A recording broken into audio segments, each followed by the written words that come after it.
કેમ છો વિદ્યાર્થી મિત્રો? મજામાં?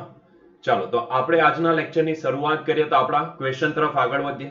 જો નેક્સ્ટ ક્વેશ્ચન, આજના ક્વેશ્ચનમાં જો શું આપેલું છે, અચળ પ્રવેગી ગતિ કરતો એક પદાર્થ 10 સેકન્ડમાં 45 મીટર પર સેકન્ડ અને 12 સેકન્ડમાં 53 મીટર પર સેકન્ડનો વેગ પ્રાપ્ત કરે છે, તો 15 સેકન્ડમાં પદાર્થે કાપેલ અંતર કેટલું હશે? પહેલો પ્રશ્ન મગજમાં એ થવો જોઈએ કે ભાઈ આપણને 10 સેકન્ડમાં 45 મીટર પર સેકન્ડનો વેગ થયો અને 12 સેકન્ડમાં એનો વેગ 53 મીટર પર સેકન્ડ થયો. તો ભાઈ પહેલા તો એ જાણવું પડે કે ભાઈ અહીંયા એનો વેગ વધે છે ને, તો અહીંયા પ્રવેગ શું હશે? બીજો ક્વેશ્ચન એ થાય કે ભાઈ એનો શરૂઆતનો વેગ 0 છે કે નથી, એ કન્ડિશન આપણને કઈ ખબર જ નથી, બરાબર છે? એટલે બે ક્વેશ્ચન અહીંયા આવે કે ભાઈ what is the velocity, initial velocity v0 કેટલો હશે એ પહેલા ફાઇન્ડ આઉટ કરવું પડે. બીજું પ્રવેગ કેટલો હશે એ બી જાણવું પડે. યસ ઓર નો? તો આપણે અહીંયા બે વસ્તુ જાણવાની થાય છે. યસ ઓર નો? જે ઇન્ફોર્મેશન આપી છે એના ઉપરથી બે વસ્તુ જાણવાની થાય છે. પહેલું તો પ્રવેગ કેટલો અને બીજું શરૂઆતનો વેગ કેટલો. કારણ કે અહીંયા કોઈ એવી સ્પષ્ટતા કરવામાં આવી નથી કે ભાઈ એ જે પદાર્થ છે તે શરૂઆતમાં 0 મીટર પર સેકન્ડથી ગતિની શરૂઆત કરે છે, એવું કશું પણ અહીંયા ઇન્ફોર્મેશન આપેલી નથી. તો એનો મતલબ એ થાય કે આપણે v0 શોધવો પડે અને એક્સિલરેશન બી શોધવું પડે. યસ ઓર નો? ત્યાર પછી તમે 15 સેકન્ડમાં પદાર્થે કાપેલ અંતર કેટલું હશે એ તમે મેળવી શકો, બરાબર છે?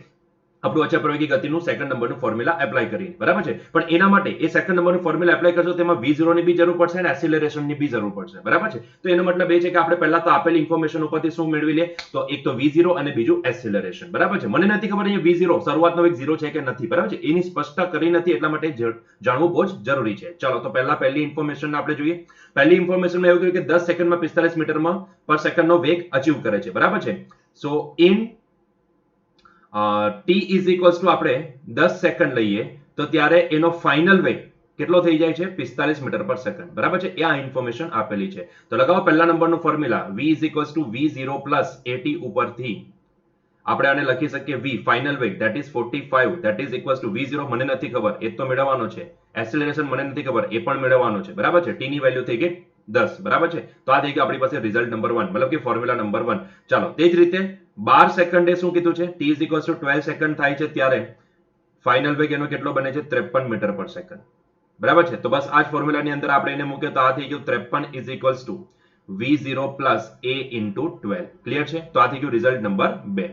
હવે આપણી પાસે બે રિઝલ્ટ છે ભાઈ, બે અનનોન છે v0 અને a, અને બે સમીકરણ બી છે. તો ભાઈ એને સોલ્વ કરી નાખો ને, એને સોલ્વ કરી નાખો તો ભાઈ 2 ઓછા 1 લેતા 2 ઓછા 1 લેતા ચાલો લઈએ તો આ થઈ ગયું 53 is equals two v0 plus આને હું લખી શકું 12a અને પેલું છે 45 is equals two v0 plus 10a. Clear છે? ચાલો અહીંયા જોઈ લઈએ આપણે તો આ થઈ ગયું માઇનસ માઇનસ માઇનસ 53 માંથી 45 નીકળી જાય એટલે કેટલા રહેશે? 8 રહેશે. v0 કેન્સલ થઈ ગયા. 12 માંથી 10 નીકળી જાય એટલે કેટલા રહી ગયા? ટ્વાઇસ a, બરાબર છે? તો અહીંયા a મતલબ કે પ્રવેગ કેટલો હશે? આ કેસની અંદર જે ઇન્ફોર્મેશન આપી છે એ પ્રમાણે પ્રવેગ હોવો જોઈએ 4 મીટર પર સેકન્ડ સ્ક્વેરનો. ઠીક છે? તો આ ઇન્ફોર્મેશન પ્રમાણે અહીંયા પ્રવેગ હશે 4 મીટર પર સેકન્ડ સ્ક્વેરનો. બહુ સરસ. ચાલો પ્રવેગ મળી ગયો. હવે વેગ મેળવી લે. આ જ પ્રવેગને કોઈ બી એક સમીકરણમાં મૂકી દો એટલે શરૂઆતનો વેગ બી મળી જશે, બરાબર છે? તો a is equals to 4 metre per second સ્ક્વેરને સમીકરણ 1 માં લેતા, બરાબર છે? ચાલો તો અંદર લઈએ તો આપણે આ થઈ જશે 45 ઇઝ ઇક્વલ્સ ટુ v0 શોધવાનું છે. એક્સિલરેશન હવે મળી ગયું છે, તેને મૂકી દો 4 ઇન્ટુ 10, 10 ચોક 40, 45 માંથી 40 નીકળી જાય એટલે v0 કેટલા આવશે? 5 મીટર પર સેકન્ડ. મતલબ કે જે ઇન્ફોર્મેશન આપી છે ને એ પ્રમાણે આ પદાર્થનો શરૂઆતનો વેગ 5 મીટર પર સેકન્ડ હોવો જોઈએ, સોરી સેકન્ડ સ્ક્વેર લખાઈ ગયું, 5 મીટર પર સેકન્ડ હોવો જોઈએ અને પ્રવેગ કેટલા પ્રવેગથી ગતિ કરતો હોવો જોઈએ? તો એ 4 મીટર પર સેકન્ડ સ્ક્વેરના પ્રવેગથી ગતિ કરતો હોવો જોઈએ, બરાબર છે? ચાલો એ મળી ગયો, v0 મળી ગયો. તો હવે આપણે આપણું 15 સેકન્ડમાં એને કાપેલ અંતર, તો 15 સેકન્ડમાં કાપેલ અંતર કેટલું? ટુ બી સ્પેસિફિક બોલું તો શરૂઆતની 15 સેકન્ડમાં કાપેલ અંતર કેટલું? લેટ્સ સે x બરાબર x is equals to formula શું છે? v0t plus half at square, that you already know, half at square, બરાબર છે? ચાલો x આપણે શોધવાનો છે. v0 શરૂઆતનો વેગ આપણી પાસે 5 છે. t ની કિંમત કેટલી છે? 15 સેકન્ડ. શરૂઆતની 15 સેકન્ડ દરમિયાન કીધું છે ને. હાફ a એક્સેલરેશન કેટલો છે? અહીંયા તો 4 છે. t સ્ક્વેર 15 નો સ્ક્વેર. જો ભાઈ આ 15 પચ્ચા 75, 75, સો ઇટ ઇઝ 75. આ બે દૂજા 4 થઈ ગયું. 15 15 225, 225 ગુણ્યા 2 એટલે એ થશે 450. સો આ થઈ ગયા 450. 450 વત્તા 75 એટલે થઈ જશે 525. તો ભાઈ કેટલું અંતર કાપશે? 525 મીટર અંતર કાપશે, બરોબર છે? સો માંગેલો x નું આવી ગયો આપણી પાસે 525 મીટર. ક્લિયર છે? So what is the correct answer? Correct answer is D. D is the correct answer. ચલો આગળ વધો. નેક્સ્ટ. એક પદાર્થ સ્થિર સ્થિતિમાંથી 10 સેકન્ડ માટે 4 મીટર પર સેકન્ડ સ્ક્વેરના અચળ પ્રવેગથી ગતિ કરે છે. ત્યારબાદ 50 સેકન્ડ સુધી અચળ ઝડપે ગતિ કરે છે અને પછી 2 મીટર પર સેકન્ડ સ્ક્વેરના અચળ પ્રતિપ્રવેગથી ગતિ કરીને સ્થિર થાય છે. તો આ દરમિયાન, આ સંપૂર્ણ ગતિ દરમિયાન એણે કાપેલું કુલ અંતર કેટલું હશે? જે ઇન્ફોર્મેશન આપેલી છે ને એને તો હું પહેલા અહીંયા ડ્રો કરી નાખું. બરાબર છે? તો આ પહેલો સ્ટેજ, ત્યાર પછી આ સેકન્ડ સ્ટેજ આવશે. અહીંયાથી માની લો સેકન્ડ સ્ટેજ સ્ટાર્ટ થાય છે અને પછી last one is the third stage start થાય છે. ધ્યાનથી જોતા જાઓ, તમને સમજ પડી જશે. બરાબર છે? ચાલો, અને એક્સ્ટ્રા છે તેને આપણે અહીંયાથી હટાવી દઈએ. ઓકે, ચાલો, નાઉ ઇટ ઇઝ કરેક્ટ. ચાલો, સો ભાઈ જુઓ, જે ઇન્ફોર્મેશન આપી છે એને જુઓ. અહીંયા શું કીધું છે? ફર્સ્ટ ફેઝ પહેલા સ્થિર સ્થિતિમાંથી ગતિની શરૂઆત કરે છે. બહુ સરસ. અહીંયાથી સ્થિર સ્થિતિમાંથી ગતિની શરૂઆત કરે છે. એટલે એને ભાઈ અહીંયાથી ગતિની શરૂઆત કરી. જ્યારે ગતિની શરૂઆત કરી ત્યારે એનો વેગ કેટલો છે? 0 મીટર પર સેકન્ડ છે. કેટલો છે? 0 મીટર પર સેકન્ડ છે. સ્થિર સ્થિતિમાંથી ગતિની શરૂઆત કરી. ગતિ કરતો અત્યારે જો પહેલી 10 સેકન્ડમાં, આ માની લો પહેલા 10 સેકન્ડ વાળો કે પહેલી 10 સેકન્ડમાં, આ માની લો પહેલા 10 સેકન્ડ વાળો ઇન્ટરવલ. બરાબર છે? પહેલી 10 સેકન્ડમાં એ 4 મીટર પર સેકન્ડ સ્ક્વેરના અચળ પ્રવેગથી ગતિ કરે. એટલે કે આ 10 સેકન્ડ દરમિયાન એનો પ્રવેગ કેટલો છે? 4 મીટર પર સેકન્ડ સ્ક્વેરનો. બરાબર છે? એ ગતિ કરીને આગળ વધતો જાય છે. અહીંયા 10 સેકન્ડ પૂરી થાય છે. માની લો કે આ 10 સેકન્ડમાં એ અંતર કાપે છે, લેટ્સ સે x1 બરાબર. કેટલું અંતર કાપે છે? x1 બરાબર. સો પહેલા તો આપણે અહીંયા જાણી લઈએ કે ભાઈ what is the value of x1. કારણ કે તમારી પાસે શરૂઆતનો વેગ છે, તમારી પાસે પ્રવેગ છે, તમારી પાસે સમય છે, તો x1 ઇઝીલી મળી જાય. બરાબર છે? તો આપણે x1 પહેલા તો મેળવી લઈએ. તો what is the value of x1? x1 is equals to formula number 2 લગાવો, v0t plus half at square. This is the formula. Okay, તો v0 શરૂઆતનો વેગ તો 0 છે એટલે આ આખી ટર્મ 0 થઈ ગઈ. બચ્યું જે છે તે હાફ at સ્ક્વેર, એટલે કે આ થશે હાફ ઇન્ટુ a ની કિંમત છે 4 into t square. t square એટલે 10 નો સ્ક્વેર. 2 દૂજા 4 અને 10 નો 100, 100 દુ 200 થઈ જશે. તો આ 200 મીટર. મતલબ કે એ પહેલી 10 સેકન્ડમાં જે ઇન્ફોર્મેશન આપી છે એ પ્રમાણે એ 200 મીટર અંતર કાપતો હોવો જોઈએ. અચ્છા, એની સાથે એ પણ જાણી લો કે જ્યારે 10 સેકન્ડ પૂરી થાય છે ત્યારે એનો વેગ, આ વેગ કેટલો થઈ જાય છે? 10 સેકન્ડ જ્યારે પૂરી થાય છે ત્યારે એનો વેગ કેટલો થઈ જાય છે? તો 10 સેકન્ડ પૂરી થાય છે ત્યારે એ શરૂઆતના 0 થી સ્ટાર્ટ કરે છે. માની લો કે 10 સેકન્ડ પૂરી થાય છે ત્યારે એ v1 વેગ અચીવ કરે છે. તો v1 ઇઝ ઇક્વલ્સ ટુ શું લખાશે? v1 is equals two v0 plus at. બરાબર છે? This is the formula. બરાબર છે? v0 છે 0, તો આ ટર્મ થઈ ગઈ 0. at એ તમે એમ પણ જાતે પણ લખી શકો, 4 ઇન્ટુ 10, 10 ચોક 40 થઈ ગયા. મતલબ કે 40 મીટર પર સેકન્ડનો વેગ અચીવ કરી લેશે ડ્યુરિંગ ધીસ ફર્સ્ટ 10 સેકન્ડ. બરાબર છે?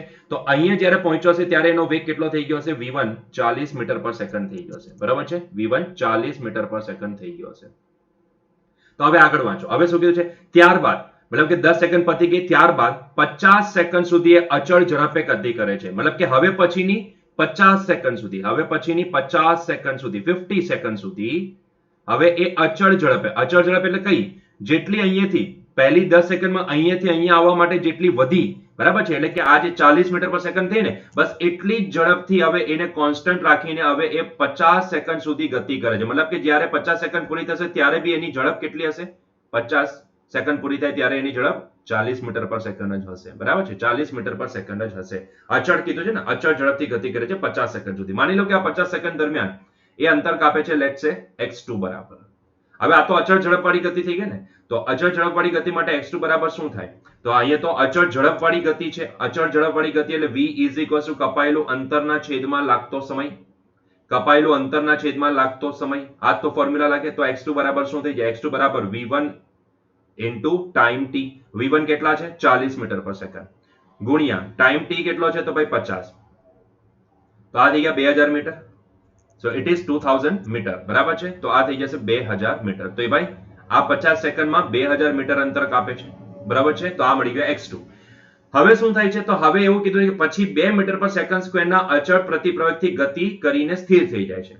તો હવે શું થાય છે? હવેનો નેક્સ્ટ ફેઝ જે છે તેમાં હવે એનો પાછો વેગ ઘટે છે અને ઘટીને કેટલો થઈ જાય છે? 0. સ્થિર થઈ જાય. કીધું ને, પ્રતિપ્રવેગી ગતિ કરીને સ્થિર થઈ જાય. એટલે જ્યારે અહીંયા પહોંચેલો હશે ત્યારે એનો વેગ કેટલો થઈ ગયો હશે? 0 મીટર પર સેકન્ડ. બરાબર છે? હવે કેટલા સમયમાં થાય છે નથી આપ્યો, પણ પ્રતિપ્રવેગ તમને આપેલો છે. પ્રતિપ્રવેગ કેટલો છે? તો -2 મીટર. પ્રતિનો મતલબ થાય વેગનો ઘટાડો કરવો. બરાબર છે? એટલા માટે મેં અહીંયા માઇનસ લખેલો, -2 મીટર પર સેકન્ડ સ્ક્વેર. માની લો કે એ ત્યારે અંતર કાપે છે x3. મતલબ કે એનો વેગ 40 થી પાછો 0 થાય છે, ઘટે છે, તે દરમિયાન એ અંતર કાપે છે, સ્ટોપ થવા માટે અંતર કાપે છે x3 બરાબર છે. તો ચાલો x3 ની વેલ્યુ કેટલી, તો અહીંયાથી x3 ની વેલ્યુ કેટલી, x3 ઇઝ ઇક્વલ ટુ અંતિમ વેગનો સ્ક્વેર. ત્રીજું ફોર્મ્યુલા એપ્લાય કરો, સમય નથી ખબર તો ભાઈ ત્રીજું જ ફોર્મ્યુલા એપ્લાય થાય ને.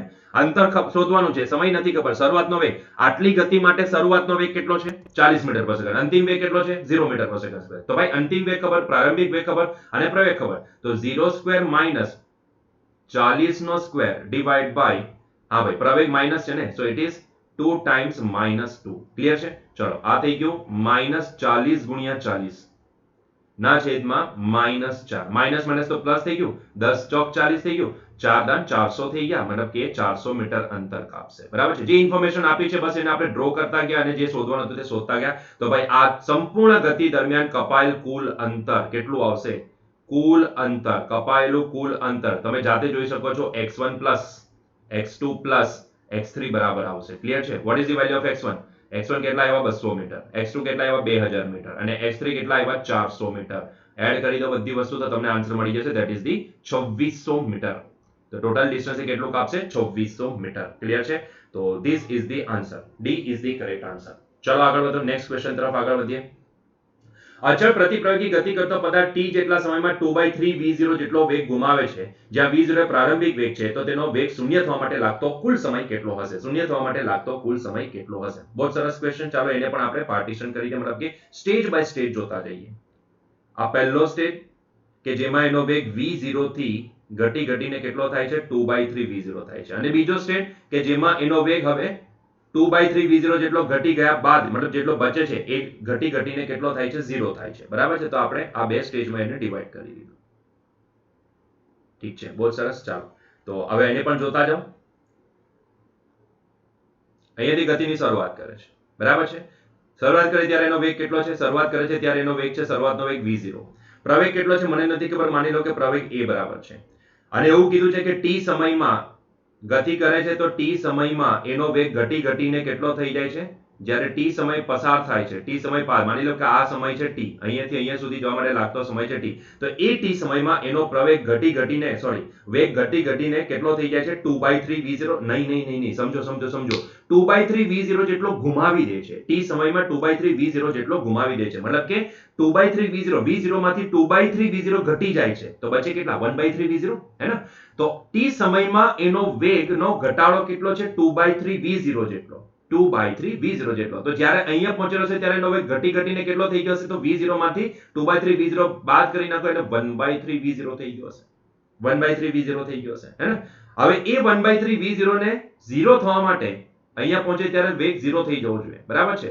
0 મીટર પર સેકન્ડ. તો 1/3 v0 ને 0 થવા માટે લાગતો સમય કેટલો છે? તો ભાઈ હું અહીંયા ડાયરેક્ટલી પ્રેડિક્ટ કરી શકું એમ છું. ભાઈ v0 થી 2/3 v0 ઘટવા માટે એને સમય લાગે છે t. તો એનો મતલબ એવો થયો ને કે v0 માંથી 1/3 v0 ઘટવા માટે લાગતો સમય t/2 હશે. ત્રણ સ્ટેજમાં ડિવાઈડ કરો ને, અને ત્રણ સ્ટેજમાં ડિવાઈડ કરો.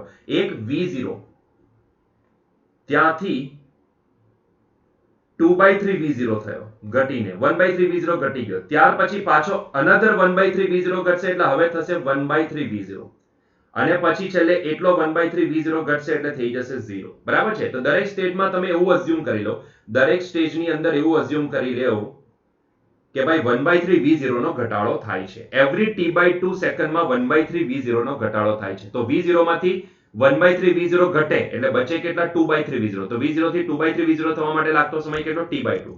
એ 2/3 v0 થી 1/3 v0 ઓર 1/3 v0 ઘટવા માટે, અહીંયાથી 1/3 v0 ઘટવા માટે 2/3 v0 માંથી 1/3 v0 નીકળી જાય એટલે 1/3 v0 જ બચશે. બરાબર છે? એટલે 2/3 v0 થી અનધર 1/3 v0 થવા માટે લાગતો સમય કેટલો છે, t/2. બરાબર છે? અને એ 1/3 v0 થી આગળ 0 થવા, અનધર 1/3 v0 ઘટવા માટે લાગતો સમય કેટલો છે, t/2. તો ગણી લો કેટલા થઈ ગયા, t/2 plus t/2 plus t/2 કેટલા થઈ ગયા, યસ 3t/2. એટલે આ સમય હશે t/2. બરાબર છે? તો ટોટલ ટાઈમ લાગેલો, ટોટલ ટાઈમ t ટોટલ 0 થવા માટે ટોટલ ટાઈમ કેટલો લાગેલો હશે, તો t પ્લસ t/2, અથવા તો આના પરથી સમજી શકતા હોય તો t/2 plus t/2 plus t/2, એટલે કે કરેક્ટ આન્સર આવશે 3/2t. That is the correct answer. So C is the correct answer. ભાઈ સમજાયું અહીંયા પોઈન્ટ બહુ સિમ્પલ છે કે ભાઈ આ એવું કહે છે જો આ 2/3 v0 થાય છે એવું નથી કીધું 2/3 v0 જેટલો વેગ ગુમાવી દે છે એટલે v0 માંથી 2/3 v0 ઘટીને 1/3 v0 બચે છે બરાબર છે ભાઈ v0 માંથી 2/3 v0 કાઢી નાખો કેટલા બચે 1/3 v0 બચે બરાબર છે હવે if એટલે એનો મતલબ એવો થયો કે v0 થી 1/3 v0 થવા માટે લાગતો સમય t છે તો v0 થી આનું અડધું કરી નાખો v0 થી 2/3 v0 થવા માટે લાગતો સમય કેટલો t/2 હોય ને જો 1/3 v0 થવા માટે લાગતો સમય t હોય તો 2/3 v0 થવા માટે લાગતો સમય કેટલો હશે ઓબ્વિયસલી 1 t/2 તો એનો મતલબ એવો થયો કે આને ત્રણ પાર્ટમાં ઇક્વલી ડિવાઇડ કરી દો તો સમય t/2 t/2 t/2 કેટલા થઈ ગયા 3t/3/2 t બરાબર છે ક્લિયર છે ચાલો આગળ વધો અચળ પ્રવેગી ગતિ કરતો એક પદાર્થ a અને b પાસેથી અનુક્રમે u અને v ઝડપથી પસાર થાય છે તો a અને b ના મધ્ય બિંદુ પાસે ઝડપ કેટલી હશે બહુ સરસ ક્વેશ્ચન ચાલો એને પણ આપણે પાર્ટીશન કરી નાખીએ ધ્યાનથી જોતા જજો તો આ માની લો કે પોઈન્ટ a બિંદુ a આ માની લો કે બિંદુ b અને એનું મધ્ય બિંદુ એ આ છે માની લો કે આ મધ્ય બિંદુ આ છે બરાબર છે થોડું મધ્ય બિંદુ જેવું લાગવું જોઈએ તો આને જરા શિફ્ટ કરવું પડશે મારે આ તરફ હવે સરખા અંતર લાગે છે થોડા બરાબર છે હવે સરખા અંતર લાગે છે નાવ ક્લિયર ચાલો તો ઓકે આને થોડુંક ઉપરથી ટ્રીમ કરી નાખે અને થોડું ઓકે ચાલો બરાબર છે તો ભાઈઓ જોઈ લો ભાઈઓ બહેનો બધા જોઈ લો અહીંયા તો આ છે પોઈન્ટ a આ છે પોઈન્ટ b આ એનું મધ્ય બિંદુ થઈ ગયું એટલે કે જો માની લો કે મેં એવું ધારી લીધું હોય કે ધારો કે આ બે બિંદુ વચ્ચેનું ટોટલ અંતર x છે તો એનો મતલબ એ થાય કે મધ્ય બિંદુ એટલે કે આ અંતર થવું જોઈએ x/2 અને તે જ રીતે આ અંતર બી થવું જોઈએ x/2 ક્લિયર છે આ x/2 થવા જોઈએ બરાબર છે ક્લિયર છે આ એનું મધ્ય બિંદુ લેટ્સ સે કે મધ્ય બિંદુ છે c એનું મધ્ય બિંદુ છે ક્લિયર છે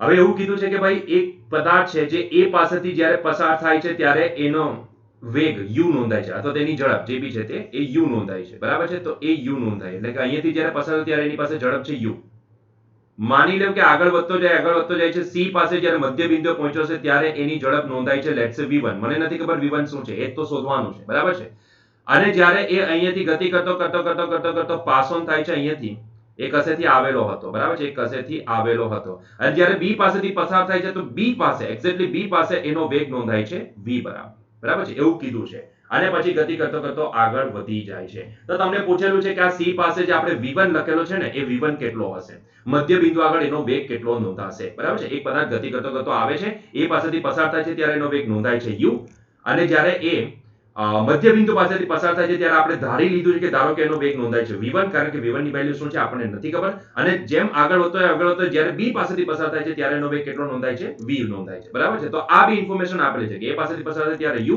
અને b પાસેથી પસાર થાય ત્યારે v નોંધાય છે તો મધ્ય બિંદુ આગળ કેટલો વેગ નોંધાશે આપણે ધારી લીધું કે મધ્ય બિંદુ આગળ ધારો કે વેગ નોંધાય છે v1 બરાબર છે હવે મને એટલું સમજ પડે છે કે આ પદાર્થ માટે કેમ કે વેગ અલગ નોંધાય છે એનો મતલબ કે એક્સિલરેશન વાળી ગતિ કરે છે મતલબ કે ડ્યુરિંગ ધીસ ઇન્ટરવલ ગણો કે ડ્યુરિંગ ધીસ ઇન્ટરવલ ગણો એક્સિલરેશન તો બંને કેસમાં સેમ હશે ને a થી c સુધી પહોંચે ત્યારે જે એનો પ્રવેગ છે એ જ પ્રવેગ c થી b સુધી પહોંચે કારણ કે આ એક જ પદાર્થની ગતિ છે બરાબર છે આપણે એને પાર્ટીશન કરી દીધા છે બાકી છે તો એક જ પદાર્થની ગતિ એટલે એક્સિલરેશન તો બંને સ્લોટમાં સેમ જ હશે બરાબર છે તો આપણે એક કામ કરીએ ને જો પહેલા આટલા સ્લોટને જુઓ a થી c સુધીની ગતિને જુઓ પહેલા a થી c સુધીની ગતિ a થી c સુધીની ગતિ બરાબર છે એટલી ગતિને ઓબ્ઝર્વ કરશો તો એટલી ગતિ માટે ભાઈ કપાયેલું અંતર x/2 અંતિમ વેગ v1 પ્રારંભિક વેગ u બરાબર છે ખાલી એટલી જ ગતિને જોવાનું a થી c સુધીની જ ગતિને ઓબ્ઝર્વ કરીએ તો અંતિમ વેગ v1 પ્રારંભિક વેગ u અને કપાયેલું અંતર x/2 અને એક્સિલરેશન કેટલો a તો ભાઈ ત્રીજા નંબરનો ફોર્મ્યુલા લખી શકે અહીંયા ત્રીજા નંબરનો ફોર્મ્યુલા કપાયેલું અંતર બરાબર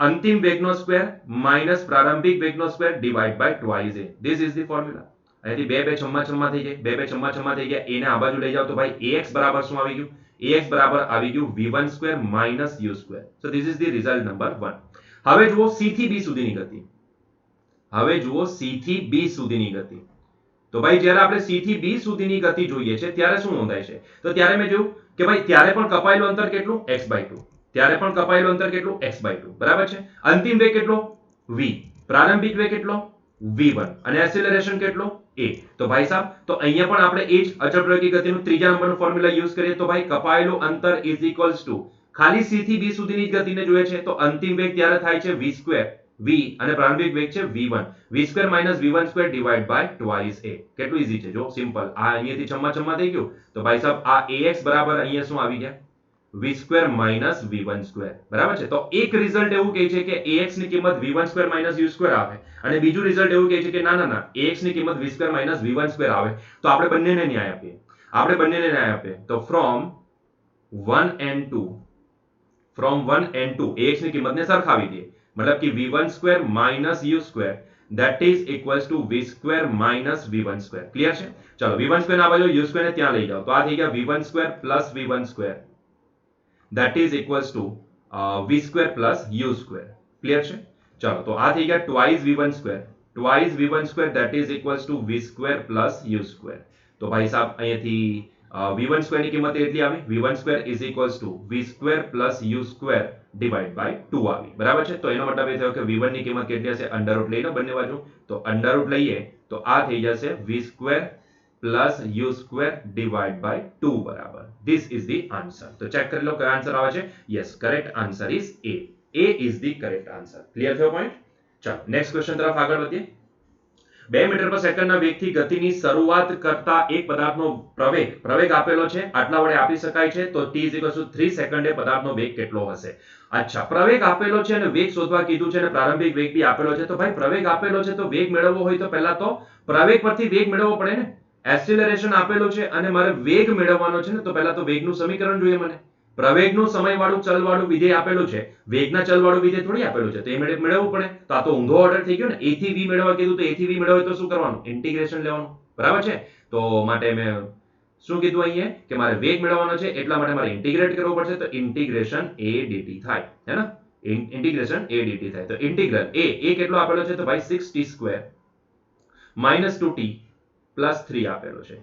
યસ ઓર નો? ચલો ઇન્ટિગ્રેટ કરો, જલ્દીથી ઇન્ટિગ્રેટ કરો. તો ઇન્ટિગ્રેશનનો નિયમ છે ઇન્ટિગ્રેશન સરવાળા બાજુ છૂટું પડી જાય, અચળ હોય તે ઇન્ટિગ્રેશનની બહાર પણ આવી જાય. ડાયરેક્ટ લખે તો 6 બહાર ઇન્ટિગ્રેશન t સ્ક્વેર dt, અહીંયાથી -2 બહાર નીકળી ગયો integration t dt plus integral 3 dt, 3 બહાર નીકળી ગયો ઇન્ટિગ્રલ 1 dt. ક્લિયર છે? ચલો અહીંયાથી t સ્ક્વેર નું સંકલન છે ભાઈ, વિકલન નથી, સંકલન છે. એક ઘાત વધી જાય વધેલો ઘાત છેદમાં જાય. બરાબર છે. -2 ટાઈમ્સ એક ઘાત વધી જાય વધેલો ઘાત છેદમાં જાય એટલે t square by 2 plus 3 times t. બરાબર છે. ચાલો આ 3 દૂજા 6 થઈ ગયા. અચ્છા અહીંયા 2 કેન્સલ થઈ ગયા તો ભાઈ અહીં કેટલા આવી ગયા 2t ક્યુબ આવ્યા. આ થઈ ગયા 2t ક્યુબ, આ થઈ ગયા -t સ્ક્વેર, આ થઈ ગયા પ્લસ 3t. બરાબર છે. તો આ આવી ગયું આપણી પાસે વેગનું સમીકરણ. હવે આપણે 3 સેકન્ડે પદાર્થનો વેગ શોધવાનો છે ને, તો 3 સેકન્ડે પદાર્થનો વેગ v of 3 આપણે જો અહીંયા પ્લેસ કરીએ તો it is equals to, કેમ કે શરૂઆતનો વેગ આપેલો છે એટલે હું અહીંયા લખીશ v0 પ્લસ આ સમીકરણમાં t ની કિંમત. ભાઈ શરૂઆતનો વેગ આપેલો છે ને 2 મીટર પર સેકન્ડ, એટલે પહેલેથી છે. આ તો શું બતાવે છે, આ સમીકરણની અંદર તમે t 0 મૂકશો ને, આ સમીકરણની અંદર તમે t 0 મૂકશો તો તમને 0 જવાબ મળશે. બરાબર છે. પણ વાત સાચી થોડી છે, વાત ખોટી છે. t 0 સમય ઓલરેડી એની પાસે 2 મીટર પર સેકન્ડનો તો વેગ છે, હે ને? 2 મીટર પર સેકન્ડનો વેગ છે એટલે આ v0 ને આપણે પ્લસ કરવો પડશે. બરાબર છે. ચાલો એને આપણે અલગથી લખીએ હોય તો v0 ને પછી પાછળ પ્લસ કરીએ. તો પહેલા તો v of 3 is equals to શું થશે, તો 2 into 3 નો ક્યુબ minus 3 નો સ્ક્વેર પ્લસ 3 into 3 પ્લસ, કેમ કે આ તો 0 થી 3 સેકન્ડમાં એનો વેગ કેટલો થયો તે બતાવે છે. બરાબર છે. પણ આ સમીકરણ પ્રમાણે 0 સેકન્ડે 0 વેગ આવે છે, જે ખોટું છે, કારણ કે સમીકરણ ખોટું નથી, સમીકરણ બરાબર છે, પણ સમીકરણ પ્રમાણે જે વેગનું સમીકરણ વધે છે ને ત્યારે એના ઇનિશિયલ વેગમાં પછી આ પ્રમાણેનો વધારો થાય છે, એ એવું બતાવે છે. એટલે આપણે પ્લસ v0 કરવું પડશે. પ્લસ v0 કરો. આ 3 નો વર્ગ 9 અને 3 તારી 9, 2 છમ્મા થઈ ગયા, 3 તારી 9 તારી 27 દુ 54 થઈ ગયા, 54 + 2 આન્સર નીકળે છે આપણી પાસે 56 metre per second. So this is the correct answer, 56 metre per second. તો કરેક્ટ આન્સર શું આવે છે? B is the correct answer. Clear છે? B is the correct answer. બરાબર.